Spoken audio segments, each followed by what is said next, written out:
Good morning, students. I am Imam sir, and today I will teach you the second chapter of class 7 in English literature, a poem. The name of the poem is Vocation. Vocation means profession. सबसे पहले आपको word meaning जानना पड़ेगा कि vocation का अर्थ क्या होता है, जो टाइटल दिया हुआ है पोएम का। तो वोकेशन मीन्स प्रोफेशन, यानी आपका धंधा जो आप चुनना चाहते हैं कि आप क्या करेंगे, यानी उस हिसाब से आपको बनना पड़ेगा, तब वो काम करना पड़ेगा। तो हम देखेंगे कि वोकेशन जो पोएम है, इनके जो पोएट हैं उनका नाम है Rabindranath Tagore. Let us know something about Rabindranath Tagore that is given in the book. Rabindranath Tagore was born in 1861 and died in 1941. These two dates are the date of birth and date of death of Rabindranath Tagore. ये दोनों जो दिया गया है 1861 और 1941, ये रविंद्रनाथ टैगोर का जन्मदिन और दूसरा मरण दिन है। Was one of the most renowned and revered Indian literary figures of all time.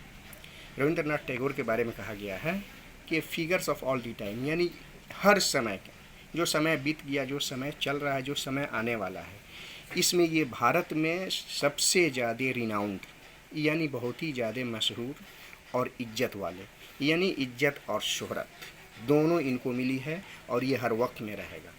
He was a poet, an author, a song writer, a painter and even a sculpture. Rabindranath Tagore had so many qualities. At the same time, he was a poet, an author, a songwriter, a painter, and even a sculptor. Means he was not only one; he was many in one, multi in one. Because he was a poet, यानी वह एक कवि थे, an author एक लेखक थे, a song writer यानी गाना भी लिखते थे, अ पेंटर पेंटिंग्स भी बनाते थे, पेंटिंग करते थे, एंड एवन ए स्कल्पचर और मूर्ति भी बनाते थे। He single handedly reshaped Bengali literature and music.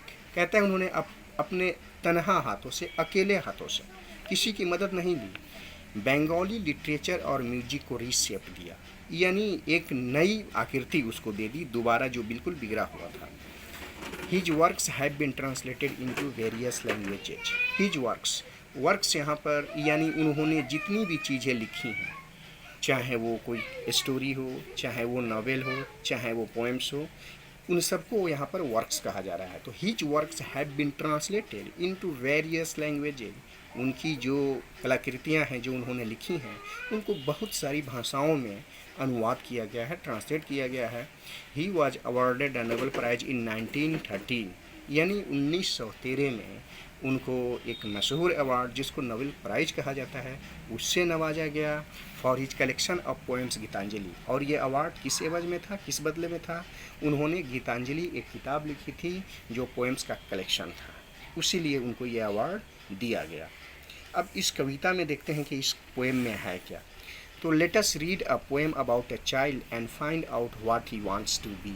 यानी ऊपर के पढ़ने से ये पता चल जा रहा है कि यह पोएम जो है एक बच्चे के बारे में है, यानी इस पोएम में दिखाया गया है कि पढ़ने के बाद से आपको पता लगेगा कि बच्चा क्या बनना चाहता है। तो सबका एक अपना एम होता है, उसी हिसाब से उसको अपना वोकेशन बनाता है, इसीलिए इसका टाइटल दिया गया है वोकेशन। अब देखते हैं कि इसमें जो बच्चा है वो क्या बनना चाहता है। इस पोएम को मैं 2 वीडियो में बनाकर दिखाऊंगा, एक में पॉसिबल नहीं है तो इसको मैं 2 वीडियो में शूट करूंगा। आप गौर से सुनिएगा इसे। When the gong sounds 10 in the morning and I walk to school by our lane, every day I meet the hawker crying bangles, crystal bangles। जब स्टेंजा की शुरुआत होती है तो फर्स्ट स्टेंजा में हम क्या देखते हैं यहाँ पर कि सबसे पहले बच्चा कहता है अपने आप को आई इस बच्चे के लिए है, यानी वो बच्चा कहता क्या है, जब सुबह के 10 बजते हैं और 10 बजे घंटे की जब आवाज़ आती है टन टन टन, जिसको यहाँ पर गोंग कहा गया है, नीचे इसका वर्ड मीनिंग है gong, a round piece of metal that is hit with a stick to produce sound. यानी स्कूल में जो घंटी लगी होती है या मंदिर में जो घंटे होते हैं जिस पर हम लकड़ी से या हथौड़ी से बजाते हैं, उसको गोंग कहा जाता है।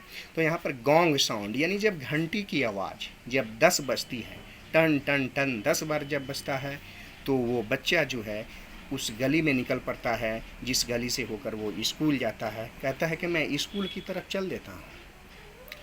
Every day I meet the hawker crying bangles crystal bangles.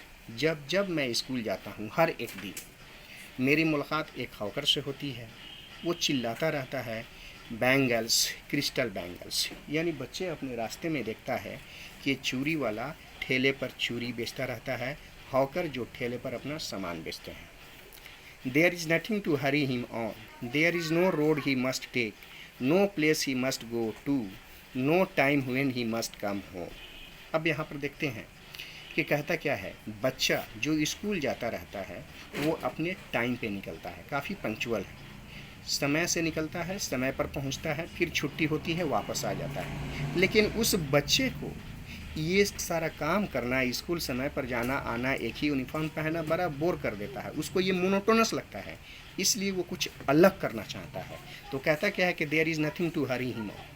उस ठेले वाले को यानी बैंगिल वाले को ज़रा सा भी जल्दीबाजी नहीं है, वो बिल्कुल इत्मीनान से पूरी तसफ़ी के साथ अपने काम को कर रहा है। There is no road he must take, उसके लिए कोई ख़ास रोड भी नहीं है जिस पर चलकर वो कहीं जाएगा। No place he must go to, और नहीं कोई ख़ास जगह है जहाँ वो जाएगा।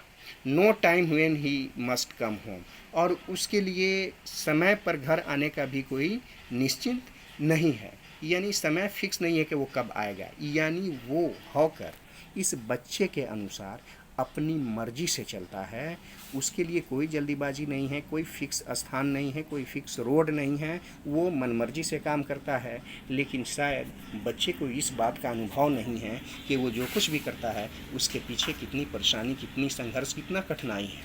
बहरहाल बच्चा जो है वो अपनी कल्पनाओं में डूबा है कि जो काम वो कर रहा है उसके लिए उबाऊ है, और जो दूसरे कर रहे हैं उसको वो काफ़ी पसंद करता है। I wish I were a hawker spending my day in the road crying bangles crystal bangles। कहता है ये सारी चीज़ों को देखकर उसकी इच्छा हो जाती है, काश वो भी एक हॉकर होता और अपने दिन को इसी तरह से सड़कों पर चलकर बिताता, चिल्लाते हुए बिताता, बैंगल्स क्रिस्टल बैंगल्स। यानी बच्चा जो है वो जो काम करता है उससे उसको करने का मन नहीं करता, उससे उब गया है, क्योंकि रोज़ एक ही काम है, स्कूल आना, स्कूल जाना, सेम किताब, same time, same school, same teacher, इसलिए वो कुछ अलग करना चाहता है। अब बाकी का मैं आपको दूसरे वीडियो में बता रहा हूँ।